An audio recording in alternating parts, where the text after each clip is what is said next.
በየቀኑ ያያታለሁ። ልክ በዚህን ሰዓት ከቤቷ ስትወጣ ከሩቅ ሆኜ እጠብቃታለሁ።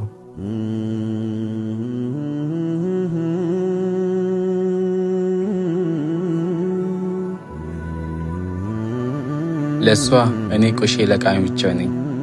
መንገድ ላይ እንደምታየው ልክ እንደ ተራ ድንጋይ ማለት ነው።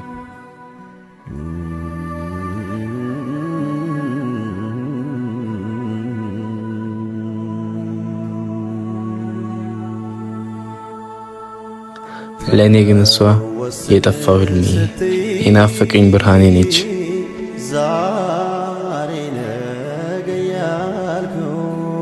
ባየኋት ቁጥር እወድሻለሁ ለማለት ጎሮሮዬ ላይ ቃላት ይቆማሉ። ግን ሽታዬንና ሽታዋን፣ ልብሴንና ልብሷን ሳነጻጽር አንደበቴ ይዘጋል። እናትና አባቴ እስከዛሬ በህይወት ብኖሩ ኖሮ ዛሬ እጇን ይዤ የሚሄደው እኔ ነበርኩ። አትጂብኝ ውዴ ያወኩ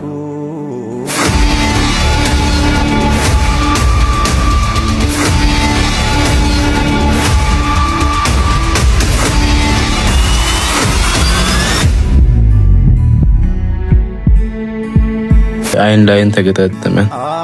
ክው አልኩኝ። በማንነቴ አፈርኩኝ። እቺ መሬት አፋን ከፍታ ብትወጠኝ ደስታዬ ነበር። ግን ደግሞ ፊቷ ላይ ንቀት ሳይሆን ጥያቄ ነበር የሚታየው። እንደዛ ሲንገበገቡላት የነበሩ አይኖቼ፣ ሳያዩዋት የማይውሉ አይኖቼ ዛሬ ግን ደከሙ፣ አቅም አጡ።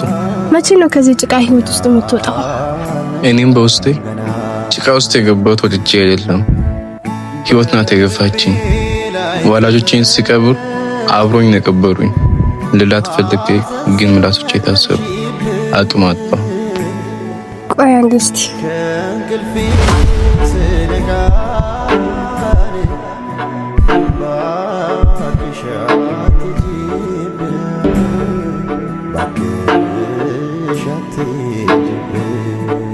ይሄውንካ የምትሰጠኝ ምን እንደሆነ ባላቅም ግን በእነዚህ በቆሸሹ እጆች እጇን መንካት ፈራ።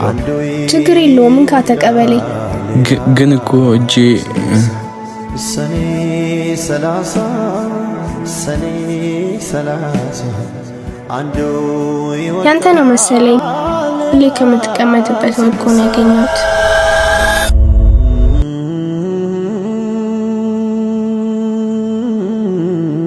የሰጠችን ብር አልነበረም። ምን እንደሆነ ታውቃላችሁ? የጠፋ ህልሜን፣ ማንነቴን፣ ቤተሰቦቼን፣ የጠፋ ወንድሜ፣ ሁሉንም ነገር ሰጠችኝ።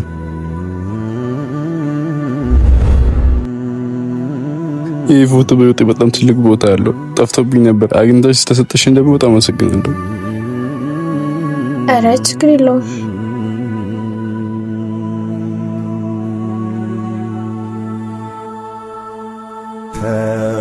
ወስን ስትይ ዛሬ ነገ ያልኩሽ የምትወጂኝ ፍቅሬን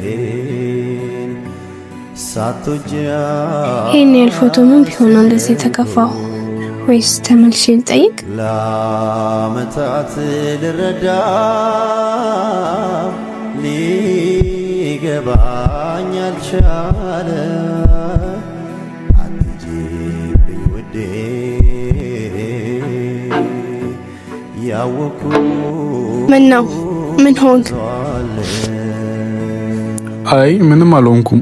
ፎቶን ስሰጥ ትደሰታለህ ብዬ ነበር። የሆንከው ነገር አለ? አታምነኝም? ይሄ ፎቶ የጠፋ ማንነቴ ነው። እዚህ ጋር ያሉት እናትና አባቴ ናቸው። ይሄ ደግሞ እኔና መንታ ወንድሜ የጠፉብኝና የናፈቁኝ ቤተሰቦች ነው። በዲሻም ተሰጠሽኝ። እንታ ወንድሜ በጣም የሚገርም ነው። ታዲያ ለምን ታለቅሳለህ? መደሰት ነበረብህ። የማለቅሰውማ የቤተሰቦችን ፎቶ ስላገኘው ብቻ ሳይሆን አንቺ እንዲህ ለኔ ሩር ሆነሽ ሳለ እኔ ደግሞ ለአንቺ ያለኝ ፍቅር መናገር ስለማልችል ጭምር ነው። አታውቅም። አንቺ ለኔ ማን ነሽ?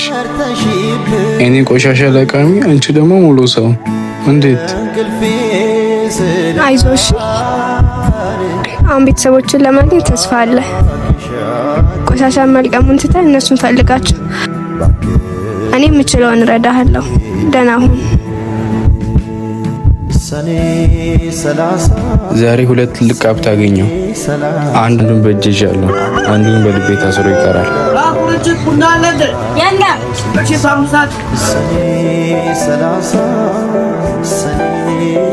ዛሬ የመጨረሻዬ ነው። ይህ መደበሪያ የደህንነቴ ብቻ ሳይሆን የጭንቀቴ መልእክት ነበር። ዛሬ ግን ኪሴ ውስጥ ያለችው ፎቶ ክብሬ እንዲመልስ ታደርገኛለች። አሁን ቤተሰቦችን ለማግኘት ተስፋ አለ። ቆሻሻ መልቀሙን ትተህ እነሱን ፈልጋቸው። እኔ የምችለውን እረዳሃለሁ።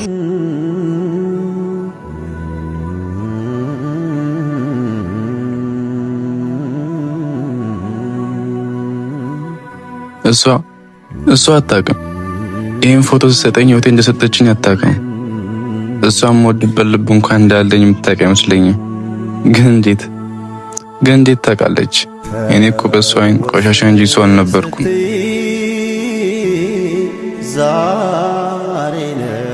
ወንድሜ አንተን ማግኘት አለብኝ። አንተን ሳገኝ ነው ወደ እሷ መሄድ የምችለው። ራሴን ቀይሬ ለብሼና አምሬ አመሰግናለሁ ልላት ትፈልጋለሁ። ያኔ ምናልባት በአይኖቿ ውስጥ የሚታዩ ቆሻሻ ማንነቴ ሳይሆን ፍቅሬን ይሆናል። ወንድሜን በድሮ ፎቶ ፈልጌ ማግኘት ሊከብደኝ ይችላል። ግን ዛሬ ብቻዬን አይደለሁም። ቤተሰቦቼን በኪሴ፣ ፍቅሯ ደግሞ በልቤ አለ።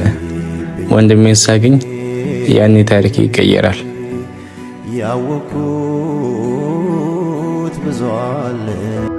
ክፍል 2 ይቀጥላል። ሰብስክራይብ፣ ሼር፣ ኮሜንት እያደረጋችሁ ጠብቁ።